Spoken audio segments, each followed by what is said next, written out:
fans, welcome back to Room 237, and I have yet another 1920 silent film. This time it is the 1924 Lon Chaney classic, He Who Gets Slapped. This is one of at least two films Chaney did where he plays a clown.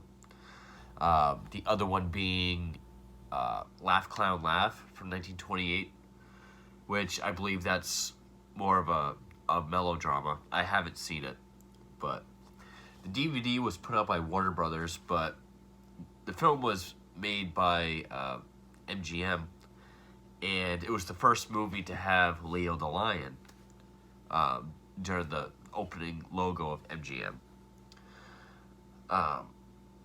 It's a psychological thriller, and I really like the story to this. It's one of my favorite Lon Chaney films, one of my favorite Lon Chaney performances as well.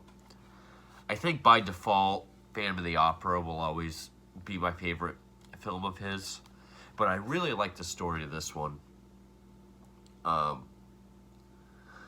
It's definitely a tragic story. I actually looked up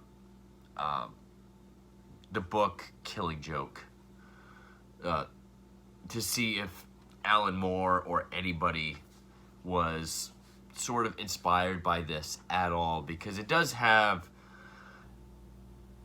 the character Lon Chaney plays, who's he.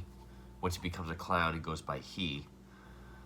It really is just a man that's stripped of everything. Turns out that's not the case.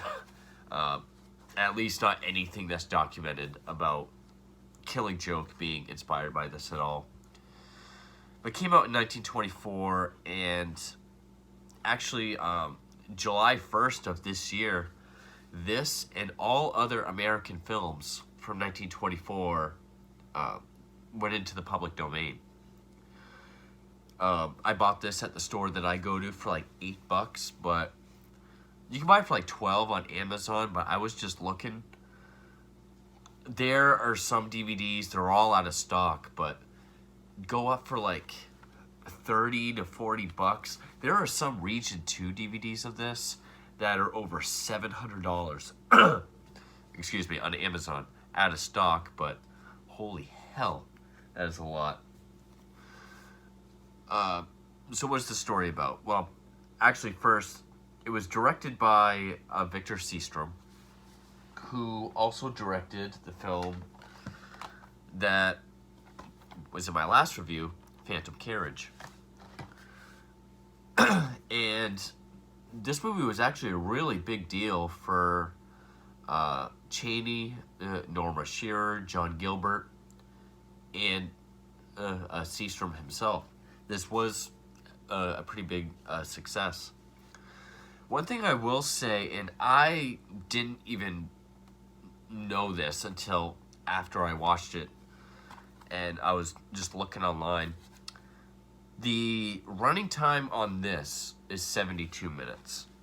Now, Wikipedia says 80 minutes. Other sources say the original release date, like when it originally played, it was like 95 minutes. Reason being was because I guess it was shot somewhere around 18 frames per second. This is presented in 24 frames per second, which became the standard shooting speed when sound films started. And I did not know that before this. And I have noticed, I even noticed this before I even really got into silent films. Films from back then, especially comedies, like if someone fell down or was like running, it always looked like it was sped up. So I didn't think anything of this, but apparently the movie was supposed to be longer because it was supposed to be slower, and the music was supposed to be slower. I think that would have given it more of its thriller sort of presentation. I mean, there are still scenes that are eerie and creepy, even with the pieces of music and Chaney's performance. I mean, the psychological thriller part, That's not my opinion. Genres are not my opinion. It is a psychological thriller. It's not to the level of, say, something like Cape Fear or, like Shutter Island, or, something where you're really going to get, like, a psychological... I think a lot of people who watch psychological films after they've read their intro to psychology on a Wikipedia and think they can diagnose people or think they understand psychology and get like a full profile on this guy. That was a weird tangent I just went on, but it's not to the level of that. It's basically just Lon Chaney is... It opens up... He plays this scientist, this brilliant scientist named Paul Beaumont, who has spent the last few years of his life studying the theories, his theory on, I guess, the origins of mankind. And when the film opens up, he has a breakthrough and he's able to prove his theories. He has a wife. A good friend of his is a baron. So he has this breakthrough and he's ready to present it in front of the Academy of Scientists. But when the moment comes, the Baron takes credit for it. He gives the theories, he takes the credit. And when he steps up to say, no, those are my theories, like those are my theories, not his. I mean, this guy's my friend. He'll vouch for me. And the Baron pretty much calls him a fool and slaps him. He stands in front of him. It looks like a little soft one.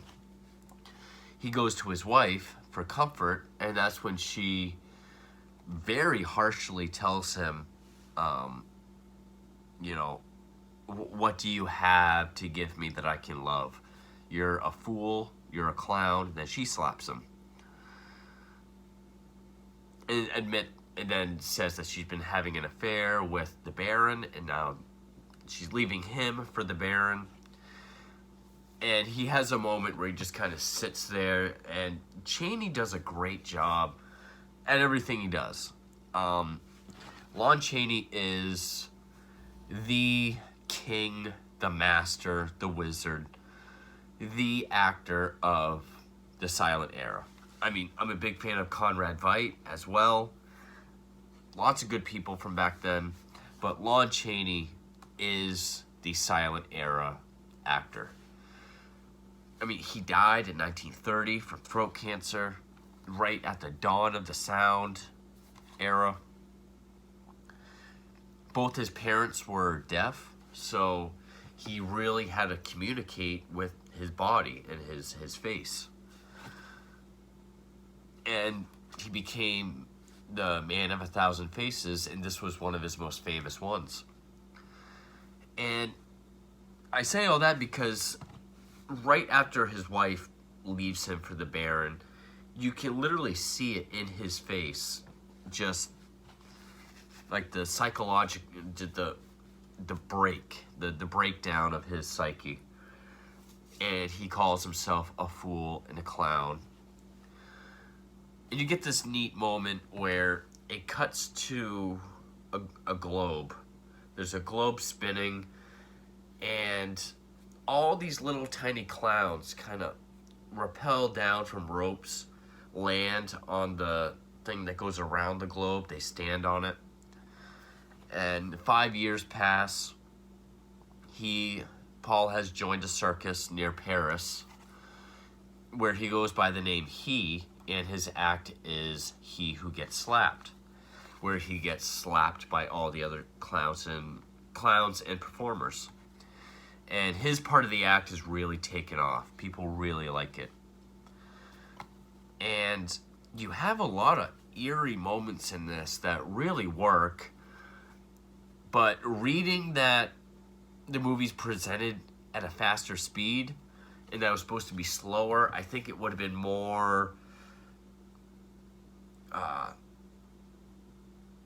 what's the word I'm looking for? it would have pulled you in or entranced you a little bit more.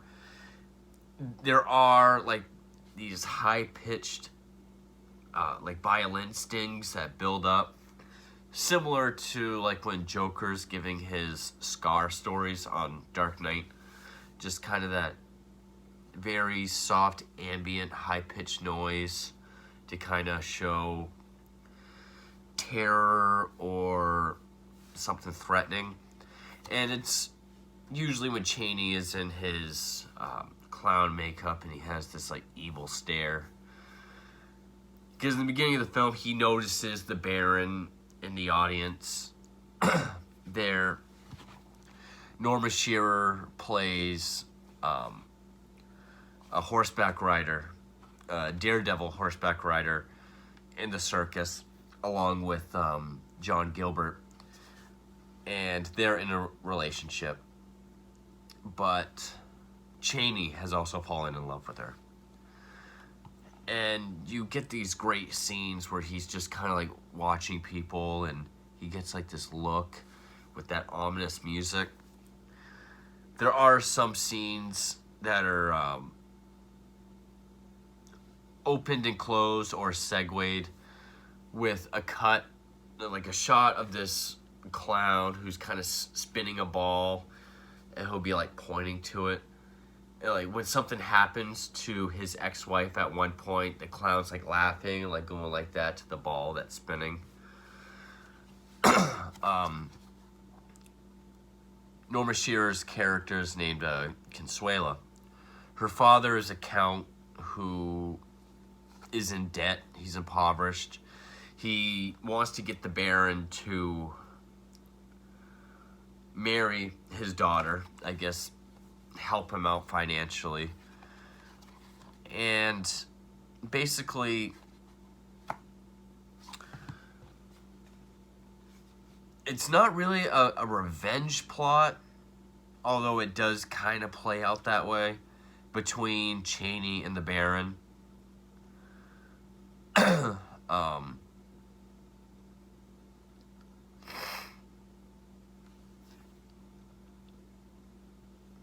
Oh, and also part of his act is he pretends to present in front of the Academy of Sciences, and the clowns slap him. And the crowd will count his slaps. It's almost like 100 times a night he's getting slapped.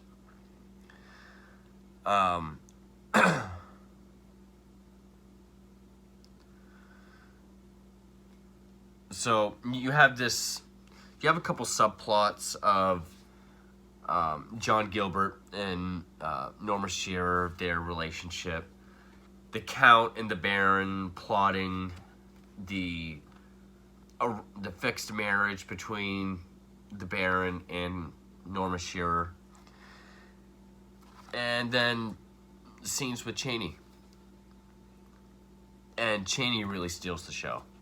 And again, the acting he does with his face is like, you can really just see the pain in his face. And the way the intertitles are worded, which the intertitles are kind of shaky, which I like. I mean, I always love like you'll see them in the filter I'm using, the lines of the film, or like the pops and snaps of the film. The intertitles are all shaky. I just love the look of it. But the way they're worded is, you know, how a man's heart can take so much suffering. How much suffering can a man's heart really take? Or, like, the man's heart is such a powerful muscle because it can take all the suffering in the world but still find a way to love and hope again. And, like, we'll see Chaney, who sees John Gilbert and Norma Shearer spending time together, and he's in his clown makeup, and he just kind of, like, has this look. But then, like, when he's around her, like, he has a heart sewn onto his clown suit that has, like, heart object underneath it, so like it gets ripped. He takes the heart out. She sews it back for him, and he kind of, that's the part where it talks about the man's heart suffering. And it leads up to the end where I don't really want to spoil it because it is a good story. Where it's in the public domain, it would be really nice if there could be a release where it is slowed down to the proper speed. Because I would like to see those scenes where, you know, Chaney is just really doing his thing. There is a couple great moments with him where when the circus is getting out, he kind of, I think he like throws something at the Baron and knocks his top hat off. And then he runs over and picks it up for him, but when he puts it on, he kind of like wedges it on. And the Baron takes it off, and he's like, "I hate clowns." And he doesn't go full Captain Spaulding, but he just kind of like, "I hate barons." Of course, doesn't say it, the inner titles do.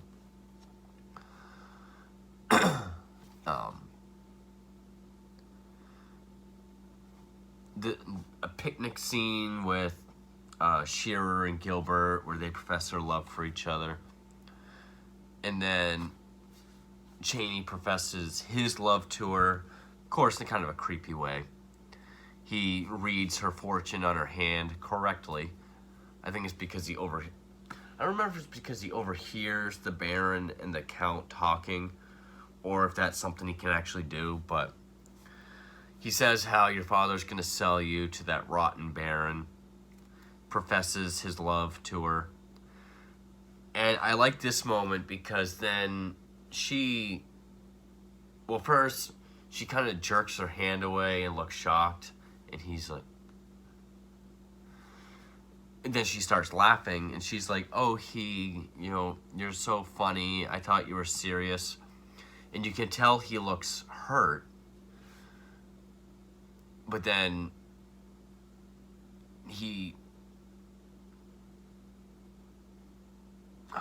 how did that go?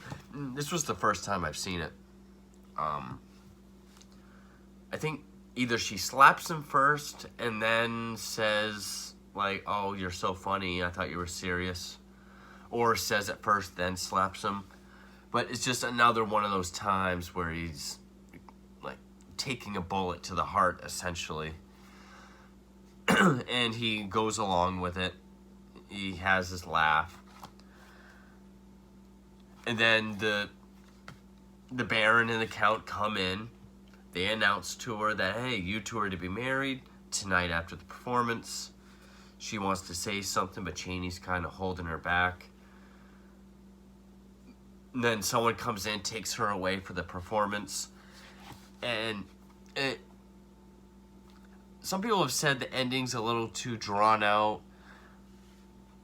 I think it only feels that way because, knowing now, it is sped up.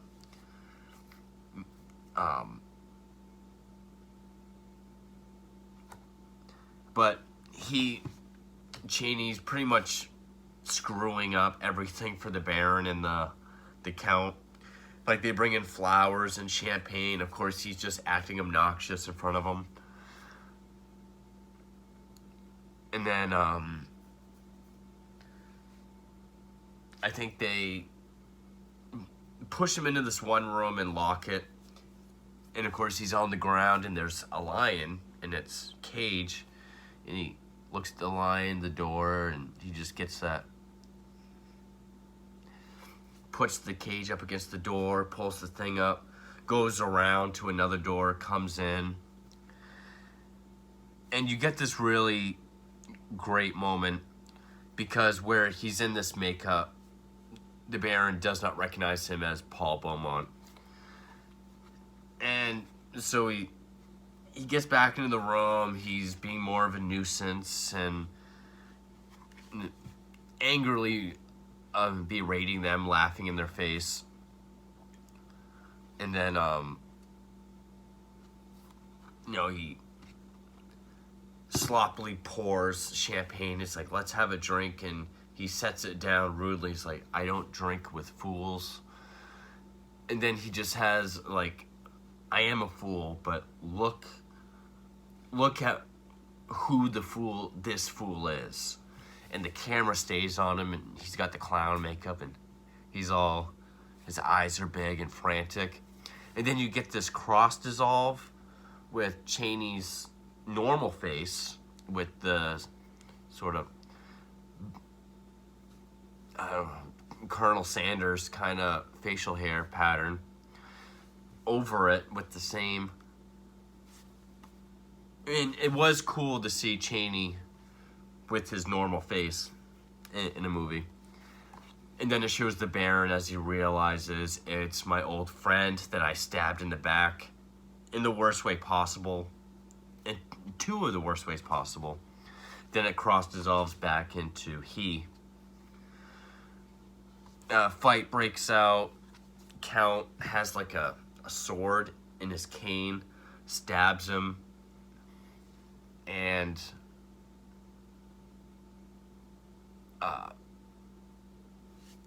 earlier Chaney had said something to the Baron to the effect of,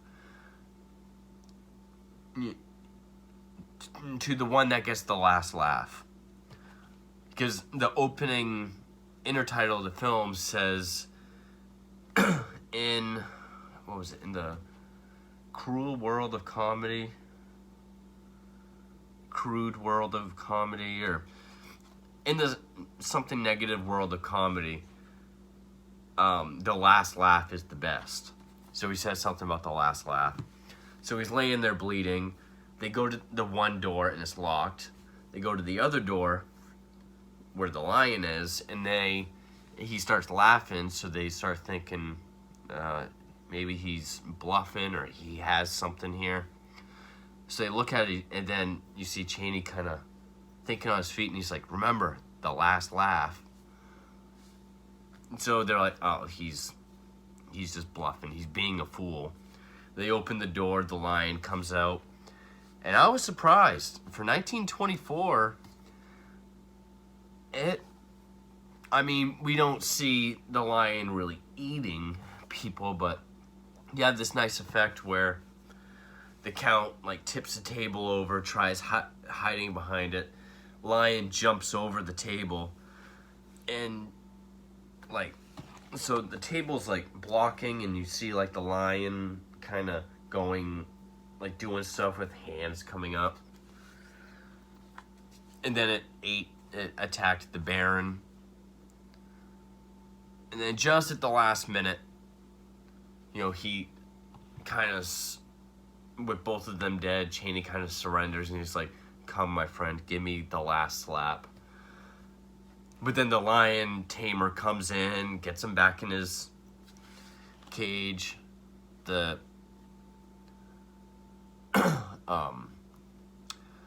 clowns are ready for his performance. They take him out, but he dies.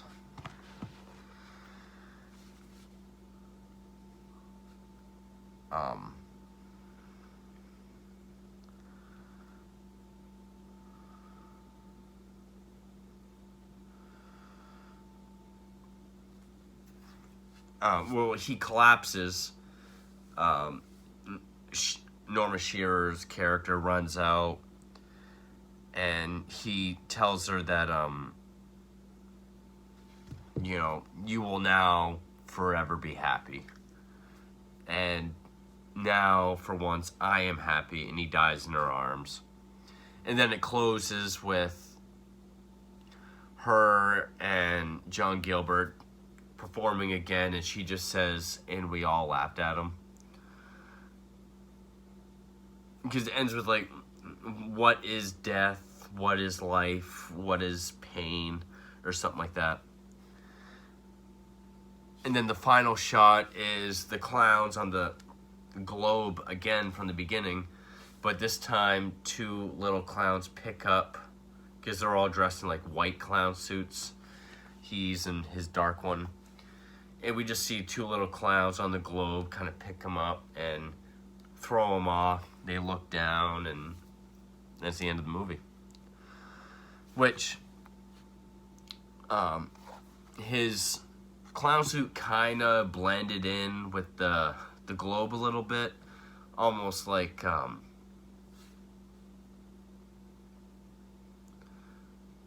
I don't think his suit was green, but it was like the same color as like the green screen background, whatever it might have been, because it blended in a little bit. It looked a little choppy. But that's the movie. And, I mean, it went at a good pace. Chaney gave a great performance. It does have its moments of that creepy kind of foreboding music, high-pitched, low-key foreboding music. Chaney with, you can see the descent into madness and suffering all in Chaney's facial performance.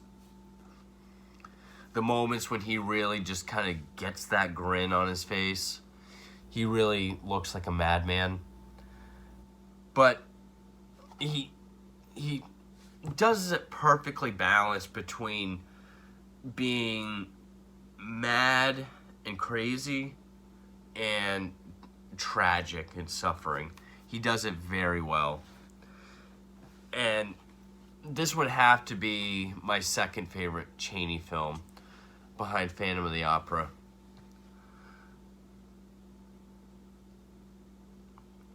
It was cool the first time we see him as a clown. All the clowns are getting ready at the same time.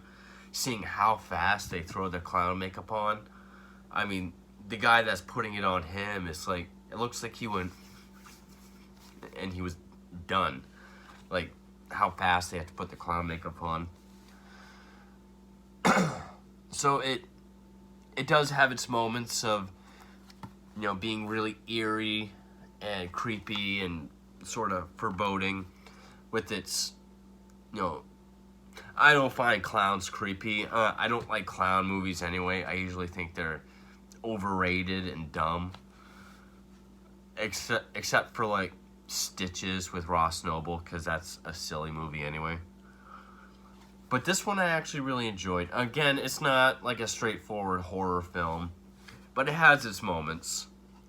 It's serious and dark moments. The music really helped it as well.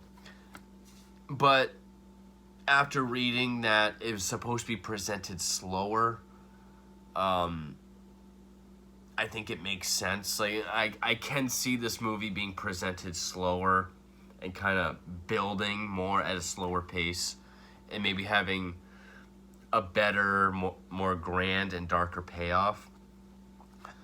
If there's ever a day where that's made available, I would love to see it. But until then, I really enjoyed this. I am having such a blast going through these silent films. I really enjoy them. Each one I watch, I think, oh, this is another one of my favorite ones. But yeah, it's not a straightforward horror film. It is, a psychological thriller to its own extent. But Lon Chaney, he's the king of the 20s. Couldn't have had someone better play this tragic, sad, but also very creepy and I'll even say intimidating in his own way. Like when he gets that mean stare, the wide eyes, or the grin, when you know there's something malicious behind it. This movie works very well. Would like to see the slower, originally intended pace, and I actually like this better than the original poster that I'm going to use for the thumbnail. But yeah, Lon Chaney, He Who Gets Slapped, second favorite Chaney film, 1924. Really enjoyed it. Directed by Victor Sjöström. 2 Victor Sjöström films in a row, and both were very good in my opinion. I totally dug it. Thank you for watching.